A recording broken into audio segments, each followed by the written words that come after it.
Hey, what's up guys? So today I'm going to be installing a quick release on the car. So this is for the front bumper.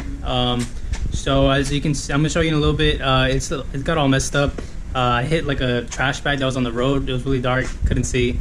So that's what happened, and basically like the fitment got bad on the bumper. So what I'm going to be doing today is trying to fix it with the quick release. It's one of the pushing ones, so it looks clean, looks nice. Yeah, I'm gonna be installing it now. I'll show you guys what it looks like. As you can tell, the quality of the video isn't that good today. I'm using the GoPro because I left my camera at my girlfriend's apartment, so don't have it here, and just wanted to make this video. So gonna be using the GoPro. Not gonna be doing much because don't have the microphone or anything, but basically it's gonna be like time-lapse kind of thing. So I'm gonna be like giving you guys instructions how to do it and everything. But yeah, so what we're going to do is just show you guys what it looks like. So as you can see, it's held up by zip ties right now. Oh, by the way, this that broke. Yeah, that just like ripped off from the fender liner it was attached to. Fender liner fell off on the highway, and yeah, can't do nothing about that. I might be fixing it later when I like redo the whole car and basically like use Bondo fiberglass, try to make a new piece to make that go there, but yeah, don't worry about that for now. Anyways, so right now it's just held on by zip ties. I'm gonna be doing this right here, and on the other side it looks way better, but I'm gonna be showing you guys the ugly side, so whatever. Yeah, so I just keep this like major gap right here, which like really don't like. Bumper's all floppy and everything. Just looks ugly.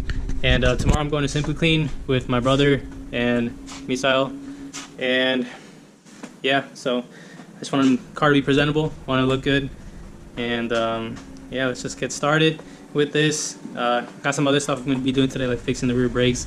Squeak a lot for some reason. I redid them. I don't know what happened, but they just like started squeaking out of nowhere. So what I'm going to be doing now is gonna fix the rear brakes. Probably gonna get my car, my wheels rebalanced at Discount Tire today or tomorrow, depending on how long this takes. And yeah, so let's just get started. I've been saying that for a while now, but for real, let's get started now.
Alright, now going back, guys.